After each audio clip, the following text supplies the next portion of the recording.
संगवारी हो, राम राम, जय जोहार, जय छत्तीसगढ़। वो नाम शेखर है।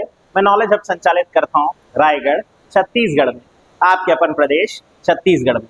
संगवारी हो, मई महीना तीसरा हफ्ता के समाचार आप मन के आगे लेकर के हाजिर हुए हों। 2 हफ्ता के ऑलरेडी अपलोड हो चुके हैं चैनल में, तो अगर पहले के महीना के भी अपलोड होते और छत्तीसगढ़ के एक भी समाचार आप मन के नहीं छूटे, ये भरोसा के साथ तीसरा हफ्ता के समाचार ले शुरू करा था। जाना तो भाई 2 दिन लेट हो गए हैं, लेकिन समाचार मिले की प्रक्रिया बंद नहीं हुई। हिंदी में आता हूँ, चालू करता हूँ। 15 से 21 मई के बीच क्या घटा हमारे राज्य में। पहले आते हैं, पर्यटन को लेकर एक घोषणा हुई है और ये बहुत इंपॉर्टेंट होने वाला है। छत्तीसगढ़ में पर्यटन क्षेत्र का विकास करने की जिम्मेदारी हमारे यहाँ आईआईटी भिलाई को सौंपी जा रही है। आईआईटी भिलाई इसके लिए मॉडल तैयार करेगी, प्रारूप तैयार करेगी कि किस तरह से एनकरेज किया जा सकता है छत्तीसगढ़ में पर्यटन को। वो क्या मॉडल है, क्या इंफ्रास्ट्रक्चर है जिनको बना करके हम छत्तीसगढ़ के पर्यटन को बढ़ावा दे सकते हैं। तो आईआईटी भिलाई और हमारे छत्तीसगढ़ टूरिज्म बोर्ड के बीच हुआ है यह समझौता। उद्देश्य साफ है, छत्तीसगढ़ के पर्यटन स्थलों का विकास करना, खासतौर पे ट्राइबल टूरिज्म और हेरिटेज टूरिज्म, यानी हमारे जो धरोहर स्थल है उन स्थानों को चिन्हांकित करके वहां क्या सुविधाएं विकसित की जा सकती हैं, इस पर कार्य किया जाएगा। तो ट्राइबल टूरिज्म और हेरिटेज टूरिज्म पर कार्य करेगी। कार्य करने वाली संस्था कौन होगी पूछेगा तो आईआईटी भिलाई। समझौता किसके साथ हुआ है पूछेगा तो टूरिज्म बोर्ड ऑफ छत्तीसगढ़, इसको याद रखेंगे। नए पर्यटन स्थल की तलाश भी की जाएगी और लोगों तक उसका प्रचार कैसे हो, इसका मॉडल भी आईआईटी भिलाई तैयार करेगी। छत्तीसगढ़ के पर्यटन स्थलों की विरासत को डिजिटल रूप में सहेजना, यह भी एक कार्य होगा जो आईआईटी भिलाई करेगी, ताकि आने वाले दिनों में पर्यटन को लेकर के ये संभावनाएं ना हो कि हम नए पर्यटन स्थलों को खोज तो लें पर उन्हें सहेज ना पाए। तो आईआईटी भिलाई के सहयोग से ये कार्य किया जाएगा। दूसरी न्यूज पर आते हैं। सरकारी कर्मचारियों की अनुग्रह राशि पर नया प्रावधान जोड़ा गया। सरकारी कर्मचारियों को मिलने वाली अनुग्रह राशि, तो आप सब जानते हैं छत्तीसगढ़ में यदि किसी सरकारी कर्मचारी की मृत्यु हो जाती है तो मृत्यु हो जाने पर उसके परिवारजनों को या उसके आश्रित लोगों को एक राशि दी जाती है। हालांकि इसके लिए कुछ पहले अलग प्रावधान थे और अभी उसमें एक बड़ा चेंज किया गया है। क्या चेंज किए गए हैं देख लेते हैं। यदि किसी सरकारी कर्मचारी की मृत्यु सार्वजनिक अवकाश के दौरान भी हो जाए तो उसको उसके आश्रित परिवार को अनुग्रह राशि प्राप्त होगी। पहले छुट्टी के दौरान सार्वजनिक अवकाश की अवधि में मृत्यु होने पर अनुग्रह राशि स्वीकृत नहीं की जाती थी। अब ये राशि स्वीकृत होगी। 50,000 रुपए तक की जो राशि है वो प्राप्त हो सकेगी। दूसरा, सरकारी कर्मचारी आत्महत्या कर लेता है तो भी अनुग्रह राशि की पात्रता उसके परिवारजनों को होगी। पहले आत्महत्या पर अनुग्रह राशि की पात्रता नहीं थी। और यदि जो सरकारी कर्मचारी है उसकी मृत्यु होने पर उसकी 1 से अधिक विधवा है, यानी 2 पत्नियां हैं, तो उनकी पत्नियों के बीच अनुग्रह राशि 2 बराबर भाग में बांटी जाएगी। यह भी एक नया प्रावधान जोड़ा गया। चौथा, यदि सरकारी कर्मचारी की मृत्यु होती है तो उसके बाद पात्र अनुग्रह राशि की पत्नी होगी। पत्नी के ना होने पर बड़ा पुत्र, और यदि पत्नी पुत्र नहीं है तो अविवाहित पुत्री या फिर मृतक कर्मचारी अविवाहित है तो उसके माता पिता पात्र होंगे और 15 दिन के भीतर यह राशि स्वीकृत कर दी जाएगी। अनुग्रह राशि 50,000 रुपए तक। याद रखेंगे, यह आदेश जारी किया गया है किसके द्वारा तो हमारे यहाँ वित्त सचिव हैं मुकेश बंसल जी, वित्त विभाग ने यह आदेश पारित किया है। तो अनुग्रह राशि पर नया प्रावधान, नई धाराएं, ध्यान रख लेंगे इसे। बात करते हैं अगली न्यूज पर। राज्य में एसटीएफ का गठन किया जा रहा है। एसटीएफ स्पेशल टास्क फोर्स है। स्पेशल टास्क फोर्स पर क्यों, हमारे राज्य में क्यों जरूरत पड़ रही है? तो अभी हाल ही में भारत पाकिस्तान और भारत और बांग्लादेश के संबंध जिन दौर से गुजर रहे हैं उस दौर में हमारे लिए चिन्हांकित करना जरूरी है कि कौन हमारी तरफ है और कौन दूसरे देश की तरफ। साथ ही साथ कई ऐसे घुसपैठिए हैं जो कि अपने देशों से हमारे देश आ चुके हैं और यहाँ अलग नाम, अलग पहचान के साथ आपके और हमारे बीच मिलकर के रह रहे हैं। इन व्यक्तियों की पहचान करना, उनके सही पहचान के साथ उनको सामने लाना, उन्हें डिटेंशन सेंटर तक पहुंचाना, इस जिम्मेदारी के लिए सभी जिलों में एक साथ एसटीएफ का गठन किया गया है। ध्यान रखेंगे कितने जिलों पे कार्य करेगा पूछेगा तो सभी 33 में। राज्य में अवैध रूप से रह रहे घुसपैठी नागरिकों, चाहे वो पाकिस्तानी हो या बांग्लादेशी हो, रोहिंग्या हो, उनकी तलाश करना और उनको डिटेंशन सेंटर तक पहुंचाना, उनके सही जानकारी या सही पहचान की बहुत आवश्यकता है क्योंकि देश लगभग युद्ध की स्थिति में है और ऐसी स्थिति में हम भीतर घुसपैठिए नहीं चाहेंगे। गृह मंत्रालय के अधीन एसटीएफ का गठन हुआ है। हर जिले के लिए पुलिस विभाग के वरिष्ठ अधिकारी, अलग अलग जिले में अलग अलग ऑफिसर, कई जगह एसएसपी, कई जगह डीएसपी रैंक के अधिकारी प्रमुख बनाए गए हैं। हर जिले में गठित होगी एसटीएफ, हर जिले की अपनी एसटीएफ, और उसके प्रमुख जो है वो या तो एसएसपी होंगे या डीएसपी रैंक के अधिकारी होंगे। इसमें सबसे बड़ी टीम राजनांदगांव की बनी है, जिसमें कुल 28 सदस्य हैं, और इनकी पहली बैठक अभी 5 जून आयोजित होगी और उसके बाद इस प्रक्रिया में तेजी आएगी। तो याद रखेंगे 33 जिलों में एसटीएफ और एसएसपी या डीएसपी रैंक के अधिकारी अध्यक्षता करेंगे। उद्देश्य मैं आपको ऑलरेडी बता दिया, घुसपैठियों की तलाश करना। फिर बात करते हैं रायगढ़ के एक युवा की जो अपना नाम कमा रहे हैं, और मेरे शहर के फोर्ब्स की सूची में जो युवा अंडर 30 वाली जो सूची है उसमें वो शामिल हुए हैं, एक अच्छे उभरते हुए उद्योगपतियों की सूची में, अंडर 30 लिस्ट में। इनका नाम है शिखर अग्रवाल, रहने वाले रायगढ़ के हैं। शिक्षा रायगढ़ से शुरुआती हुई है, आगे चल के पढ़ाई बाहर ऑफकोर्स, पर उन्होंने एक कंपनी बनाई अपने मास्टर्स की डिग्री के दौरान। कंपनी का नाम था अनहद फार्मा और हेल्थ नाउ, दो कंपनियां, अनहद फार्मा और हेल्थ नाउ नाम से 2 स्टार्टअप कंपनी शुरू की, जो कि दवाओं के रिटेलिंग पर कार्य करती है, दवाओं के आदान प्रदान वाले व्यवसाय पर काम करती है, बल्क में, मैन टू मैन नहीं। पर अभी इनका अगला प्रोजेक्ट वही है कि पर्सन टू पर्सन दवाएं प्राप्त कराई जा सके, और इस पर उन्होंने स्टार्टअप बनाया। अच्छा कार्य कर गया उनका स्टार्टअप, और उन्हें फोर्ब्स की अंडर 30 सूची में शामिल होने का मौका मिला। तो रायगढ़ के युवा, नाम है शिखर अग्रवाल, कंपनी के नाम देख लेंगे, अनहद फार्मा और हेल्थ नाउ स्टार्टअप। 2 चीजें, अंडर 30 सूची, 30 साल से कम उम्र के बेहतर उद्योगपतियों की सूची में शामिल हुए। याद रह जाएगा। आगे बढ़ते हैं, अगली न्यूज पर आते हैं। ये एक बड़ी इंटरेस्टिंग न्यूज है, ट्रैफिक वार्डन योजना। ट्रैफिक वार्डन, ट्रैफिक पुलिस नहीं, ट्रैफिक कांस्टेबल नहीं, ट्रैफिक वार्डन। ये कॉन्सेप्ट हम कहाँ से लेके आ रहे हैं? ये कॉन्सेप्ट हम लेके आ रहे हैं गुजरात से। गुजरात में बढ़ते हुए ट्रैफिक को देख करके वहां के नगर प्रशासन ने तय किया कि कुछ स्थानीय लोगों की भर्ती की जाएगी और उन्हें ट्रैफिक वार्डन का दर्जा दिया जाएगा, जो ट्रैफिक संचालन में मदद करेंगे। रायपुर नगर निगम में भी इसकी शुरुआत हो रही है, और रायपुर अपने कुछ युवाओं को ट्रैफिक वार्डन के रूप में वहां के बिगड़े हुए ट्रैफिक हालातों को संभालने के लिए कार्य पर रखेगा। हालांकि इन्हें पुलिस जैसी शक्ति नहीं मिलेगी, यानी चालान काटने, गिरफ्तार करने की शक्ति नहीं मिलेगी, पर ट्रैफिक मैनेजमेंट करने की शक्ति जरूर मिलेगी। जिला प्रशासन और नगर निगम प्रोवाइड करेगा वो लोगों को जो लोग ट्रैफिक वार्डन योजना के तहत पदस्थ हो सकेंगे, और उनको पहले औपचारिक ट्रेनिंग ट्रैफिक विभाग दिलाएगा और उसके बाद उनको कार्य प्राप्त हो सकेगा। उनको मानदेय भी मिलेगा, कलेक्टर रेट पे पर डे के हिसाब से उनको मानदेय दिया जाएगा। ध्यान रखेंगे वो पुलिस नहीं होंगे।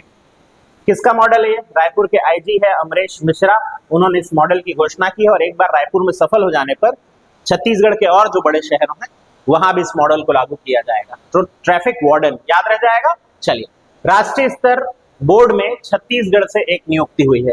ये जो शख्स आप देख रहे हैं, ये सज्जन चंद्रशेखर बघेल बिलासपुर के हैं। इनको एमएसटीसी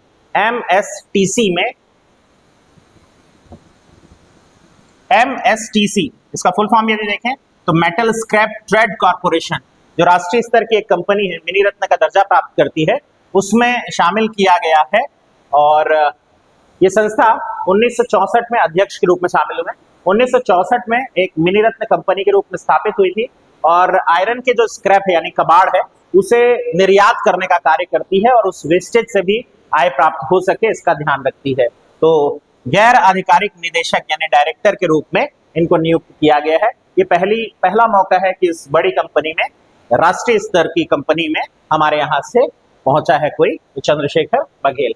अगली न्यूज पे आते हैं, अमरजीत सिंह छाबड़ा। इनकी नियुक्ति को लेकर काफी विवाद हुआ था, अब वो विवाद लगभग सुलझा लिया गया है, और इनकी नियुक्ति छत्तीसगढ़ राज्य अल्पसंख्यक आयोग के अध्यक्ष के रूप में हो गई है। इससे पहले महेंद्र छाबड़ा थे, जिनकी नियुक्ति इससे पूर्ववर्ती सरकार भूपेश बघेल जी की सरकार में की गई थी। इनका कार्यकाल अभी शेष था, और उसके बाद भी नई नियुक्ति किए जाने को लेकर, यानी अमरजीत सिंह छाबड़ा की नियुक्ति किए जाने को लेकर के काफी विवाद हुआ। हालांकि बाद में ये सेटलमेंट हो गया है, और इसलिए ऑफिशियली अब पद धारण करेंगे अमरजीत सिंह छाबड़ा। चूंकि विवादों में आई नियुक्ति, इसलिए न्यूज बन सकता है, इसलिए प्रश्न बन सकता है। 22 मई को पदभार ग्रहण करेंगे, वो डेट याद करने की जरूरत नहीं है। कौन होगा अध्यक्ष, ये ज्यादा जरूरी हमारे लिए। राज्य अल्पसंख्यक आयोग 12 जुलाई 2001 से छत्तीसगढ़ में कार्यरत है, और हमारे यहाँ अल्पसंख्यकों के हित पर कार्य करता है। अधिनियम देखें तो अल्पसंख्यक आयोग अधिनियम 1996 हमारे यहाँ या पूरे देश में लागू है, जिसके तहत आयोगों का गठन किया जाता है। नए अध्यक्ष अमरजीत सिंह छाबड़ा। आइए अगली न्यूज पर चलते हैं।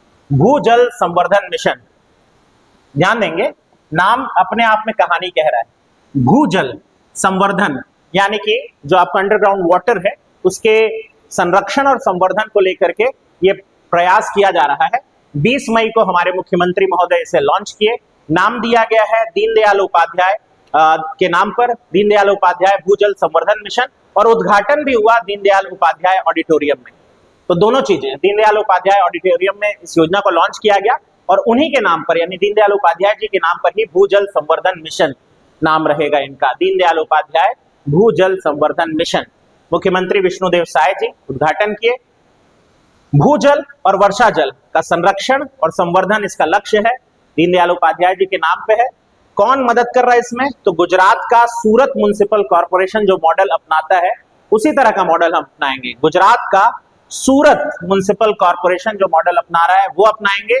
और भारत के जल पुरुष राजेंद्र सिंह जी इसमें आए थे, जो कि महत्वपूर्ण सलाह दे रहे हैं। ध्यान रखेंगे वाटरमैन ऑफ इंडिया के नाम से जाने जाते हैं राजेंद्र सिंह, उनके भी सहयोग से ये मॉडल चलाया जाएगा। शुरुआत में शहरी क्षेत्र के लिए है, अर्बन इलाकों के लिए ये भी ध्यान रखेंगे। तो नगरीय प्रशासन विभाग इसका संचालन कर रहा है, इसीलिए नगरीय प्रशासन और विकास विभाग के सचिव अभी हैं बसव राजू एस। ये बोनस जानकारी तो याद रखेंगे। दीनदयाल उपाध्याय भूजल संवर्धन मिशन 20 मई को लॉन्च हुआ है। उद्देश्य साफ है, वर्षा जल का संग्रह संचय, भूजल का संचय करके रखना। और मदद किससे ले रहे हैं? सूरत का जो म्युनिसिपल कॉर्पोरेशन है वो, और Waterman of India Rajendra Singh. आइए अगली न्यूज पर चलते हैं। नगर प्रशासन विभाग को मत भूलिएगा। महुआ चाय प्रोसेसिंग सेंटर, तो जैसा कि आप जानते ही हैं छत्तीसगढ़ का एक, छत्तीसगढ़िया में ही बोलूं तो छत्तीसगढ़िया मन के एक की पहचान, एक के रुख है। हमारे यहाँ के कल्प वृक्ष घलो का देखन हमन महुआ पेड़, हिंदी में ही आ रहा हूँ, चिंता मत करें। महुआ पेड़, तो महुआ पेड़ जो है वो बहुउपयोगी है, तो सबको पता है। और हमारे यहाँ तो इस पे जनौला भी चलता है। कौन सा जनौला याद करके बताइए, और बताओ तो कमेंट पर लिखिए, मजा आएगा। खैर इधर हम न्यूज पे आते हैं। तो महुआ पे हम बात कर रहे थे। तो महुआ जो है उस पर तरह तरह के उत्पाद तो बनते ही हैं, शराब भी बन जाती है और उसके अलावा सैनिटाइजर भी बनाए जशपुर वाले, और उसके अलावा महुआ लाडू बनता है, मधुकम पाक जैसी चीजें बनती है, यानी कई चीजें, डोरी तेल वगैरह सब। पर अब महुआ टी को भी पहचान मिल रही है। बस्तर में इसकी शुरुआती दौर में हुई थी और अब ये सफर इंग्लैंड तक पहुंच गया है। तो हमारे यहाँ बस्तर के ही जगदलपुर के नेगी गुड़ा करके नाम के स्थान पर महुआ टी प्रोसेसिंग यूनिट की स्थापना की जा रही है। ये कौन कर रहा है कार्य? तो बस्तर फूड्स के जो संस्थापक हैं रजिया शेख वो, और लंदन की एक कंपनी है ओ फॉरेस्ट। रजिया शेख जो बस्तर फूड्स की संस्थापक है, जिन्होंने महुआ टी इंट्रोड्यूस किया था, और लंदन की एक कंपनी है ओ फॉरेस्ट, ये मिल करके पहली महुआ टी प्रोसेसिंग यूनिट लगा रहे हैं नेगी गुड़ा बस्तर में। इसके अलावा एक और यूनिट लगाई जाएगी, वो हैदराबाद में लगाई जाएगी ओ फॉरेस्ट कंपनी द्वारा, पर देश में पहली बार हमारे यहाँ लग रहा है, ये इंपॉर्टेंट है। और रजिया शेख को मत भूलिएगा, ये उन्हीं की देन है। लॉकडाउन के समय जब हम सब अपनी अपनी उलझनों में व्यस्त थे, रजिया शेख ने तब इसे इंट्रोड्यूस किया था, और अब ये इतना बड़ा मॉडल बन गया है कि विदेशों तक का सफर तय कर चुका है। महुआ में कई औषधीय गुण भी होते हैं, जिनमें से एक बड़ा इंपॉर्टेंट गुण जो बताया जाता है वो है आयरन की पूर्ति। तो आयरन की कमी को पूरा करता है, इम्यूनिटी बूस्टर के रूप में भी प्रयोग किया जा सकता है महुआ टी को। और वैसे एक कप चाय से बढ़िया क्या ही होगी। खैर कुछ नई नियुक्तियां हुई हैं, उनको देख लेते हैं। इन पर भी विवाद फंस गया था और अब फाइनल लिस्ट आ गई है। तो उस फाइनल लिस्ट में जो बदलाव होंगे वो यहाँ पर है। केदारनाथ गुप्ता, इन्हें राज्य सहकारी बैंक यानी अपेक्स बैंक का अध्यक्ष नियुक्त कर दिया गया है। एडीओ के लिहाज से काफी इंपॉर्टेंट सवाल हो सकता है, अगर इतने अपडेट तक जाएगा तो, या आने वाले किसी भी एग्जाम में आप ध्यान रख सकते हैं। केदारनाथ गुप्ता अपेक्स बैंक के नए अध्यक्ष बना दिए गए हैं। श्रीनिवास राव मद्दी को छत्तीसगढ़ राज्य बेवरेज कॉर्पोरेशन का अध्यक्ष बनाया गया है।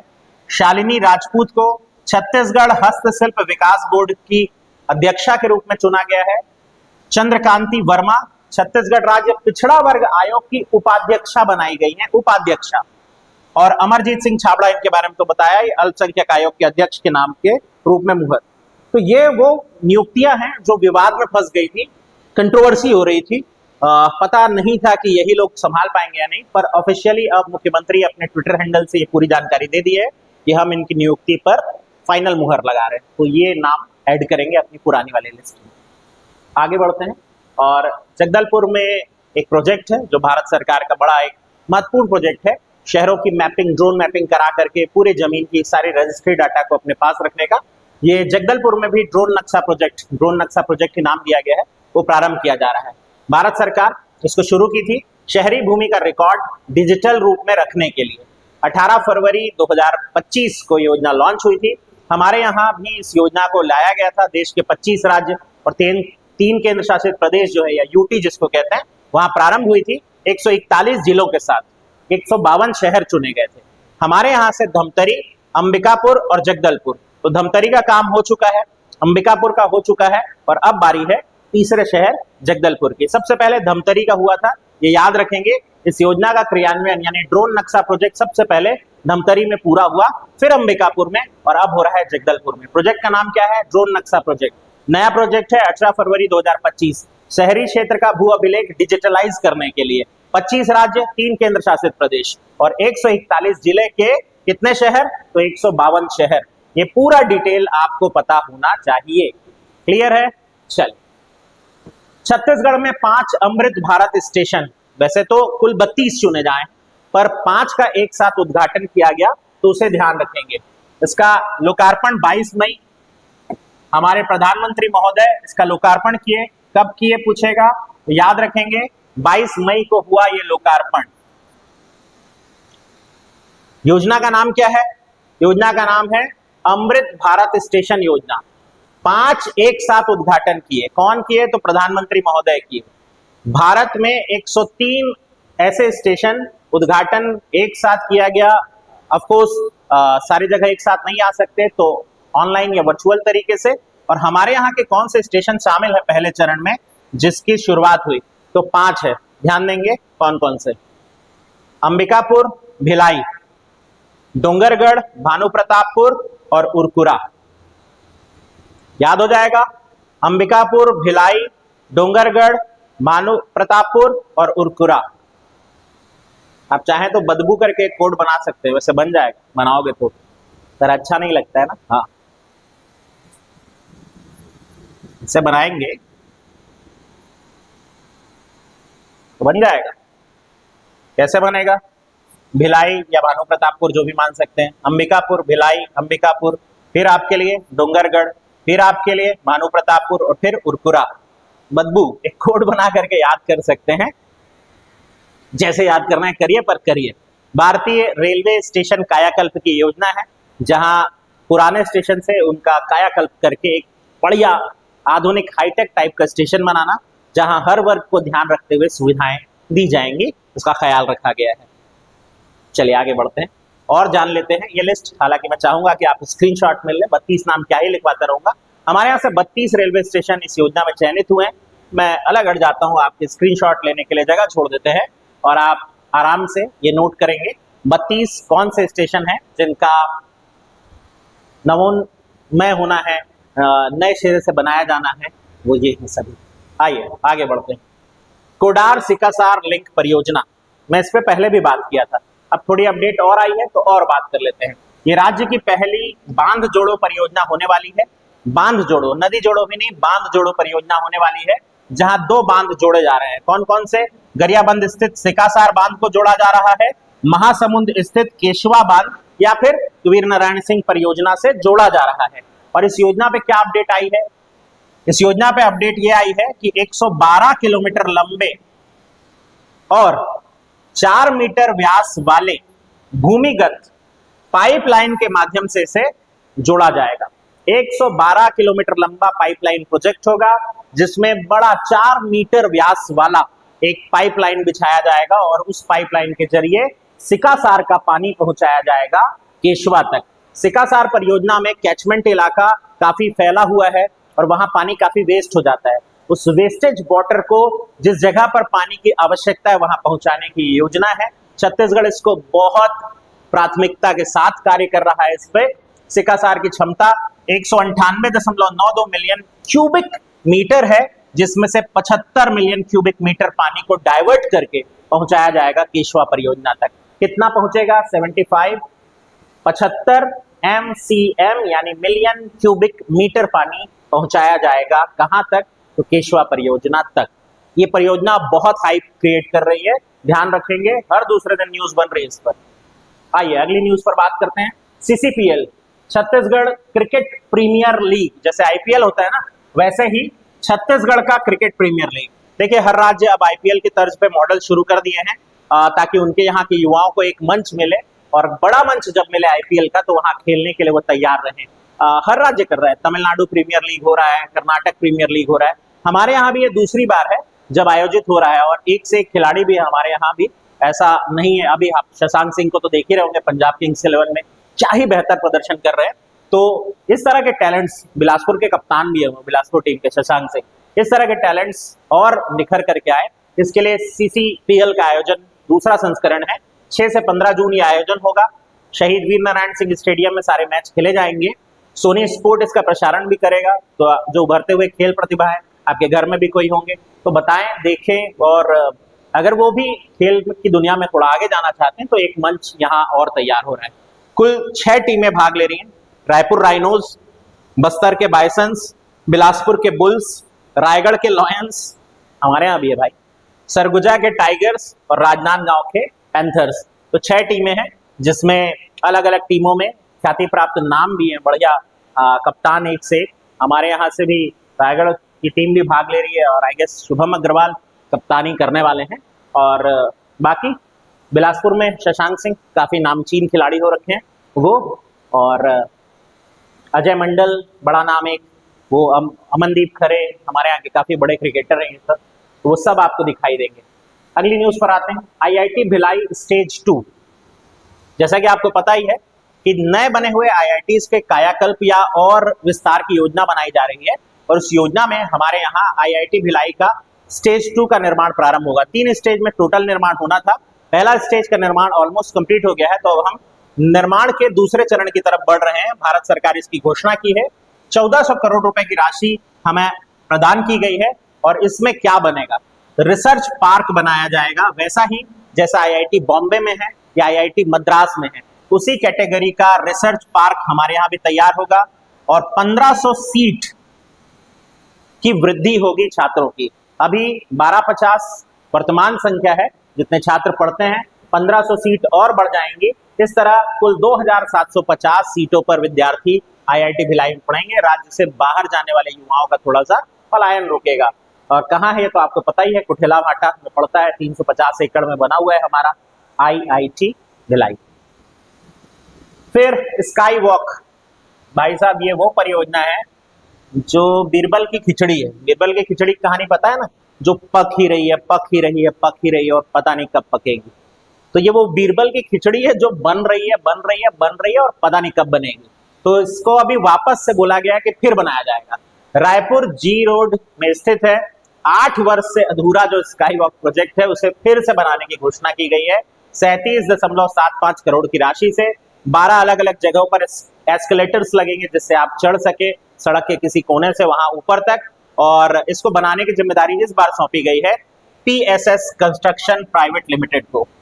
ये कंपनी का नाम तो मुझे याद नहीं करवाना चाहिए, पर छत्तीसगढ़ PSC कोई भरोसा नहीं, पूछ देता है। PSS कंस्ट्रक्शन प्राइवेट लिमिटेड, ये इसका निर्माण 2017 में रमन सिंह सरकार ने इस प्रोजेक्ट को अनाउंस किया था। और रायपुर वाले तो जानते ही होंगे, ये अलग लेवल का एक माइलस्टोन बना हुआ है जो पता नहीं कब पूरा होगा। खैर अब इधर आते हैं। चिंगावरम हमला नक्सलियों द्वारा किया गया एक कायराना कृत्य था बस्तर में, पूरे बस्तर संभाग में, इनफैक्ट पूरे छत्तीसगढ़ में नक्सल विरोधी जो अभियान चल रहा है, इसको सिर्फ जवान लड़े ये ना करके लोग अपने मन में भी ये लड़ाई लड़े, इसके लिए अब एक नया कदम उठाया जा रहा है। डॉक्यूमेंट्री फिल्माई गई है इस हमले पर, इस हादसे पर, जिसमें एक बस को बम से उड़ा दिया गया था और 32 से ज्यादा लोगों के उसमें परिवार जो है प्रभावित हुए थे। तो उन सभी परिवारजनों के दुख को बताते हुए उन्होंने किनको खो दिया और उनके चले जाने के बाद उनके परिवार पर क्या प्रभाव पड़ा। घटना में अक्सर यही होता है कि जिस व्यक्ति की मृत्यु होती है उसका दुख अपनी जगह, पर जो लोग जीवित बचते हैं उनके दुख की कहानी थोड़ी और लंबी खिंच जाती है। तो वो सारी परेशानियों को बताते हुए एक डॉक्यूमेंट्री फिल्माई गई है और इस डॉक्यूमेंट्री को लोगों को दिखाया जा रहा है ताकि कभी भी इस तरह की विचारधारा उनके मन पे आए कि वो मुख्य मार्ग को छोड़कर कोई ऐसा रास्ता अपनाएं जो कि देश के लिए, आपके राज्य के लिए सही नहीं है, उस तरफ ना जाए युवा। इसलिए चिंगावरम हमले की डॉक्यूमेंट्री तैयार करके अब इसको आम जनता तक पहुंचाने का कार्य किया जा रहा है छत्तीसगढ़ प्रशासन द्वारा। छत्तीसगढ़ में नक्सलियों द्वारा एक हमला हुआ था और उसी पर यह कहानी है। 6 मिनट 40 सेकंड की ये फिल्म होगी। राज्य में नक्सलवादी विचारधारा को मानसिक रूप से समाप्त करने को लेकर के पहल है। 17 मई 2010 का यह हादसा था जिसमें नक्सलियों ने एक बस को उड़ा दिया था, जिसकी कहानी मैं अभी आपको बता रहा था। तो उस घटना को ये बताते हुए डॉक्यूमेंट्री होगी। अगली न्यूज पर बात करते हैं। छत्तीसगढ़ मेडिकल सीट में वृद्धि।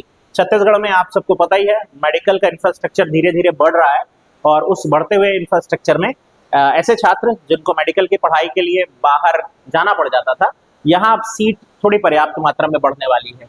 अब 2130 सीट है हमारे पास। 700 सीट कभी हुआ करती थी, वहां से बढ़ करके 2130 सीट तक पहुंच चुके हैं। 15 मेडिकल कॉलेज संचालित हो रहे हैं जिसमें से 10 तो सरकारी ही हैं। और सबसे ज्यादा सीटों की यदि बात करें तो रायपुर में सरकारी और निजी मिला करके 230 के लगभग सीटें हैं, जो कि काफी ज्यादा संख्या है। और हमारे यहाँ अलग अलग जगहों में कुल मिलाकर 2130 मेडिकल की सीटें। 2016 से अब तक 3 गुना वृद्धि हो चुकी है सीटों की संख्या की यदि बात करें तो। आइए अगली न्यूज पर देखते हैं। अच्छा, ये अभी पता नहीं इसे क्यूट बोले, भयावह बोले, डरावना बोले, विभत्स बोले, हम जो कहना चाहें, पर ये एक जीव है, पॉम सिविट कहलाता है। एशियन पॉम सिविट करके जीव है। कुछ लोग इसे कबर बिज्जू भी कह देते हैं, कुछ लोग कबर खोद करके लाश निकालने वाला जानवर, अलग अलग तरह से इसके परिभाषित किया जाता है। तो ये हमारे यहाँ देखा गया, ये न्यूज उस संदर्भ में नहीं है, गलत न्यूज यहाँ पे प्रिंट हो गई है, पर ये हमारे यहाँ देखा गया कोरबा में। तो उस पर थोड़ा सा ध्यान रख लेंगे, कहाँ देखा गया। एशियन पॉम सिविट कोरबा में। यहाँ न्यूज पुरानी वाली ही रह गई है, मैं इसके बारे में लेकिन यही जानकारी दे दे रहा हूँ। कोई बहुत बड़ा नोटेबल नहीं था। मैं इसे वन लाइनर में खत्म करना चाह रहा था, बट फोटो यहाँ आ गई और न्यूज दूसरी वाली रह गई है ना। तो याद रखेंगे ये कोरबा में देखा गया है। और कोरबा आप सब जान ही रहे हैं कि लगातार जैव विविधता के एक नए हॉटस्पॉट के रूप में उभर रहा है। कटघोरा वन मंडल क्षेत्र है जहां आप कोरबा जगह है और कोबरा सांप सबसे ज्यादा संख्या में देख रहे हैं। उड़न गिलहरी आप काफी संख्या में वहां देख रहे हैं। और अब ये दिखने वाला जीव कबर बिज्जू या फिर एशियन पॉम सिविट भी वहां देखा गया है। तो आप कोरबा का कटघोरा वन मंडल को खास नजर पे रखें, वहां जैव विविधता अपने चरम पर चल रही है अभी। आइए अगली न्यूज पर बात करते हैं। खेलो इंडिया यूथ गेम्स फाइनली समाप्त हो गए हैं और इसमें क्या हालात रहे हमारे राज्य के, आंकड़े बटोर लेते हैं। खेलो इंडिया यूथ गेम्स 2025 का आयोजन हुआ था बिहार के बोध नाम के जिले में। 4 मई से लेकर 16 मई के बीच ये आयोजन चलता रहा। इसमें हमारे राज्य को कुल 14 पदक मिले और हम ओवरऑल 19वें स्थान पर रहे। जितने भी राज्य भाग लिए उनमें से हमें स्वर्ण यदि देखें तो 3 मिले, 1 रजत पदक मिला और कांस्य पदक हमें 10 प्राप्त हुए। 3 स्वर्ण, 1 रजत, 10 कांस्य। पहला स्थान मिला महाराष्ट्र की टीम को जो 158 पदकों के साथ टॉप पर रही। वैसे फर्स्ट रैंक स्वर्ण के आधार पर तय होती है, तो उसे 58 स्वर्ण मिले और वो टॉप पर रही। हरियाणा 39 स्वर्ण जीत करके दूसरे स्थान पर रही। तो ये हमारे राज्य का रिपोर्ट कार्ड रहा। हमारे राज्य को अक्सर पूछ देता है, तो 14 कुल पदक और 19वां स्थान, इसे थोड़ा ध्यान रखेंगे। 3 स्वर्ण, 1 रजत और 10 कांस्य के साथ हमारा ये वाला जो पहल था वो समापन हुआ। तो याद रख लेंगे, इसे काफी इंपॉर्टेंट हो जाता है इस तरह का डाटा। फिर भोंगपाल बौद्ध महोत्सव। भोंगपाल आप सब जानते ही हैं, कोंडागांव स्थित एक बड़ी महत्व की जगह है। वहाँ एक टिला है जिसे डोकरा पाखना टिला या डोकरा टिला भी कहा जाता है, जहाँ एक मूर्ति मौजूद है जिसे स्थानीय लोग डोकरा बाबा के रूप में पूजते हैं और उसके सामने रखी हुई देवी की मूर्तियों को सप्त मातृका देवी कहते हैं। पर असल में बौद्ध धर्म में आस्था रखने वाले लोग उसे बौद्ध धर्म की मूर्ति के रूप में देखते हैं, गौतम बुद्ध की मूर्ति के रूप में देखते हैं। और यही कारण है कि इस बार भोंगपाल में बौद्ध महोत्सव आयोजित किया जा रहा है। 1 जून 2025 को यह महोत्सव बुलाया जा रहा है इसकी थीम होगी युद्ध नहीं बुद्ध। बौद्ध शांति पार्क उस जगह को बनाया जाएगा, ये भी एक प्रस्ताव रखा गया है, स्वीकृत होता है या नहीं अभी पता नहीं, पर बौद्ध शांति पार्क का निर्माण प्रस्तावित किया गया है। बोंगकॉल में जैसे मैं बताया गौतम बुद्ध की एक मूर्ति है, ये वाली नहीं ऑफकोर्स, पर डोकरा बाबा की मूर्ति के नाम से फेमस, जिसपे स्थानीय मान्यता लोग ये बना लिए थे कि उनकी नाक घिस करके अपनी प्रेमिका को या अपने प्रेमी को देने पर वो आपका हो जाता है। हाँ, ऐसी कहानियां निकल आती हैं, रूढ़ियां हैं, मान्यताएं हैं, और उसके कारण उस मूर्ति को काफी नुकसान पहुंचा। अब उसे संरक्षित करने का प्रयास अलग लेवल पर चल रहा है। चलिए फिर आते हैं, छत्तीसगढ़ में नई पाइपलाइन परियोजना स्वीकृत हुई है, और ये बड़ी इंटरेस्टिंग है। ये कोई पानी के लिए पाइपलाइन नहीं है, ये पेट्रोलियम परिवहन के लिए है। तो पेट्रोलियम परिवहन की जो योजना है छत्तीसगढ़ में, जो पाइपलाइन प्रोजेक्ट है, उड़ीसा के कांटाभाजी आप देखे होंगे, ट्रेन पर लिखा होता है कांटाभाजी से लेकर के बिलासपुर वाला ट्रेन, तो कांटाभाजी से रायपुर तक के लिए प्रोजेक्ट बनेगा। कांटाभाजी टू रायपुर 540 किलोमीटर कुल लंबाई पर यह भूमिगत पाइपलाइन बिछाया जाएगा, जिसमें हमारे यहाँ छत्तीसगढ़ में कुल 95 किलोमीटर लंबा पाइपलाइन बिछाया जाएगा। बना रहा है इसे हिंदुस्तान पेट्रोलियम कॉर्पोरेशन लिमिटेड। हमारे यहाँ मेनली महासमुंद और रायपुर 2 जिलों में ये प्रभावित करेगा। महासमुंद के कोमाखान है ये, और नवा रायपुर मंदिर हसौद तक ये परियोजना बिछाई जाएगी। कोमाखान आप सुने भी होंगे पहले भी, कोमाखान, रायपुर, नवा रायपुर, मंदिर हसौद। ध्यान रखेंगे 54 गांव प्रभावित हो रहे हैं, जिसमें 38 सर्वाधिक महासमुंद के, क्योंकि लगा हुआ है वो एकदम उड़ीसा से, और फिर 16 रायपुर के प्रभावित होंगे, जिनको मुआवजा वगैरह दिया जाएगा, ऐसी घोषणा की गई है। और इस परियोजना में कुल लागत लग रही है 2212 करोड़ रुपए। ये आप भूलना चाहे भूल सकते हैं, पर ये ना भूले। कांटाभाजी से रायपुर 540 किलोमीटर की परियोजना, कंपनी का नाम HPCL बन जाएगा। हमारे यहाँ 95 किलोमीटर, 2 जिले प्रभावित, महासमुंद और रायपुर।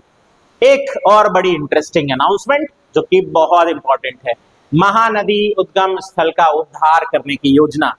जिला कलेक्टर इस योजना को लेकर के आए हैं, और महानदी का जो उद्गम स्थल है सिहावा, आप सब जानते हैं, श्रृंगी ऋषि का आश्रम क्षेत्र, वहां पर अब एनीकट बनाया जाएगा, नौका पर्यटन शुरू की जाएगी। ये सारे प्रोजेक्ट लेकर के आए हैं। क्या क्या है इस परियोजना में देख लेते हैं। पहले तो 30 करोड़ रुपए की राशि इसमें लगाई जाएगी। ऑफकोर्स DMF फंड से राशि खर्च करने का फैसला किया गया है। एनीकट बनाया जाएगा उद्गम स्थल के पास, जहां नौका पर्यटन को बढ़ावा दिया जाएगा। साथ ही साथ वहां स्थित एक महेंद्रगिरी पहाड़ी है, तो इससे एक चीज पता चल गई कि धमतरी में एक पहाड़ी का नाम महेंद्रगिरी है, वहां रोपवे भी बनाया जाएगा। जब बनेगा तब, अभी हमारे यहाँ सिर्फ डोंगरगढ़ में मौजूद है, कुदूरगढ़ के लिए प्रस्तावित है, और महासमुंद के चंडी मंदिर के लिए भी प्रस्तावित है वहां भी। ये एक और नई जगह है जहां प्रस्तावित हो गया। इसके अलावा 14 किलोमीटर लंबाई पे सफाई अभियान चलाया जाएगा, जहां महानदी काफी गायब सी हो जाती है, उस स्थान को वापस जीवित किया जाएगा। महानदी की एक सहायक नदी है धमतरी में, बालका नदी। देखिए कई बार ये आप किताबों में नहीं ढूंढ पाते हैं, पर ये एक नई नदी का नाम ऐड कर लीजिएगा अपने नोट्स में। नदी का नाम क्या है? बालका नदी। उन दोनों का संगम होता है वहीं धमतरी में, स्थानीय नदी, छोटी सी नदी है, उसका संगम होता है। उस संगम स्थल को भी पर्यटन स्थल के रूप में विकसित किया जाएगा। तो महानदी और बालका नदी धमतरी में ही संगम होता है, धमतरी की नदी है, तो वहां भी पर्यटन केंद्र बनाया जाएगा, और श्रृंगी पर्वत का सौंदर्यीकरण भी किया जाएगा इस बड़ी सी परियोजना में। तो याद रखेंगे, इस सारी चीजें, कुछ अलग जानकारी आपको दे रही है, ये याद भी रखें और अपनी किताब में, कॉपी में नोट्स भी बनाते जाएं। फिर रेणु परीख जी हैं, वॉलीबॉल खेलती हैं, और अब भारत में जो राष्ट्रीय टीम है उसकी कोच भी बनेंगी। छत्तीसगढ़ की हैं, छत्तीसगढ़ साई सेंटर जो खेलो इंडिया सेंटर है, वहाँ ये अपने सेवाएं देती हैं, कोचिंग सेवाएं। भारतीय दल की कोच नियुक्त किया गया है। 7 से 14 जून वियतनाम में एक स्पर्धा आयोजित हो रही है, अंतर्राष्ट्रीय वॉलीबॉल चैंपियनशिप, उसके लिए भारतीय दल की एक कोच होंगी। छत्तीसगढ़ की पहली शख्सियत हैं जो इस पद तक पहुंची हैं, तो याद रख सकते हैं रेणु परीख जी को। फिर बात करते हैं कुछ वन लाइनर न्यूज पर, छोटे छोटे कुछ समाचार थे जिनको पूरी स्लाइड तो नहीं दी जा सकती थी, पर एक एक लाइन पे जान लीजिए। जैसे नंबर 1 एक किताब आई है, अल्प विराम नाम है किताब का। किताब का नाम अल्प विराम, कविता संग्रह है। इसके कवि हैं डॉक्टर लक्ष्मीकांत पंडा जी। उसका उद्घाटन किया गया, या इनॉग्रेशन, या जो आप कहना चाहें, रिवील किया गया उस किताब को। फिर एक यूरेशियन उदबिलाव, एक जीव है ऑफकोर्स, वो देखा गया है उदंती सीता नदी में, और काफी सालों बाद इस तरह का कोई और जीव देखा गया है। तो उदंती सीता नदी चर्चा में, बाघ भी अभी हाल फिलहाल में वहां देखा गया है उदंती सीता नदी में, तो अभी तो चर्चा में बना है जगह। तो यूरेशियन उदबिलाव, वैसे उदबिलाव के बारे में एक कहानी बता दूं, जिस जगह उदबिलाव पाए जाते हैं वहां बांध बनने की संभावना बड़ी प्रबल होती है। तो देखें, क्या पता एक नया बांध हम देख पाए। नया प्लास्टिक कॉम्प्लेक्स ये कौशल्या विहार में बनेगा, रायपुर में। प्लास्टिक कॉम्प्लेक्स यानी जितनी कुछ 180 दुकानें प्लास्टिक का जो व्यापार करती हैं उन सभी को एक मंच दिया जा रहा है कौशल्या विहार में, रायपुर में, और नाम दिया जाएगा नया प्लास्टिक कॉम्प्लेक्स। 108 दुकानें शुरुआती चरण में, कुल 180 दुकानें चिन्हित हुई थी, 108 दुकानें पहले चरण में बन रही हैं। ऑपरेशन शंखनाद ये एक जशपुर पुलिस के द्वारा चालू किया गया अभियान है। पशु तस्करी को रोकने के लिए ये जशपुर पुलिस संचालित कर रही है। डॉक्टर पुरुषोत्तम चंद्राकर रायपुर के रहने वाले हैं, इन्हें विजनरी इंडिया अवार्ड दिया गया। लोक कलाकार हैं, लोक कला के क्षेत्र में कार्य करने के लिए अवार्ड दिया गया। इनका एक दल है लोक रंजनी लोक कला दल, उसके माध्यम से ये प्रयास करते हैं लोक कला को जीवित रखने का, तो ये याद रख सकते हैं। फिर बारनवा पारा है अपना, तो आप जानते ही हैं ये बलौदाबाजार और महासमुंद दोनों इस पर दावा करते हैं। तो बारनवा पारा में लेपर्ड सफारी बनाना प्रस्तावित किया गया है। लेपर्ड सफारी बनेगी, इसके लिए तेंदुओं की गणना का कार्य शुरू कर दिया गया है। तो ये एक और न्यूज हो गई नया जो आप जानकारी बटोर सकते थे। फिर आते हैं जगरगुंडा, ये जगह है सुकमा में पड़ती है। तो यहां क्या हुआ था, 2001 में एक ग्रामीण बैंक था जिसे नक्सलियों ने लूट लिया था। उसके बाद इस जगह के लोग बैंक देखे नहीं थे, तो अभी वह बैंकिंग सेवाएं वापस शुरू की गई जगरगुंडा में। तो जो कंपनी है, जो संस्था है, बैंक है इंडियन ओवरसीज बैंक, वो अपनी पहली शाखा फिर यहाँ ले जाकर के खोली है 25 साल के अंतराल में। इसको काफी चूंकि प्रमोट किया गया, तो मैं ये न्यूज बता दे रहा हूँ, आप याद रख लें, देख लें, कभी क्वेश्चन आ जाए। फिर उदंती सीता नंदी, मैं आपको बोला था बाघ देखे जाने की पुष्टि हुई है, 20 सालों बाद वहां बाघ की आहट दिखाई दी, पगमार्क मिले हैं उसके। इसी तरह कोरबा के चैतुरगढ़ में भी बाघ के पगमार्क या फुटप्रिंट देखे गए हैं। तो 2 जगह तो हमारे यहाँ ये हो गया। इसके बाद अनीशा साहू हैं और गीता यादव, 2 हॉकी खिलाड़ी हैं हमारे यहाँ की, जूनियर लेवल पे खेलती हैं। अनीशा साहू और गीता यादव हॉकी खिलाड़ी हैं दोनों। इनका चयन जूनियर इंडिया टीम में हुआ है, जो अर्जेंटीना में 4 नेशन हॉकी चैंपियनशिप में भारतीय दल में शामिल होकर के अपने कला का, अपने खेल का प्रदर्शन करेंगी। तो ये कुछ वन लाइनर समाचार थे जिसको आप ध्यान रख सकते थे। और इसके साथ आज के समाचार यानी पूरे हफ्ते के समाचार समाप्त होते हैं। ध्यान से सुनने के लिए आपका धन्यवाद, और हो सके तो शेयर का बटन दबाइए और आगे बढ़ाएं। आखिरी हफ्ते के साथ जल्दी मिलते हैं और फिर मई महीने का PDF आपके लिए उपलब्ध होगा। Thank you.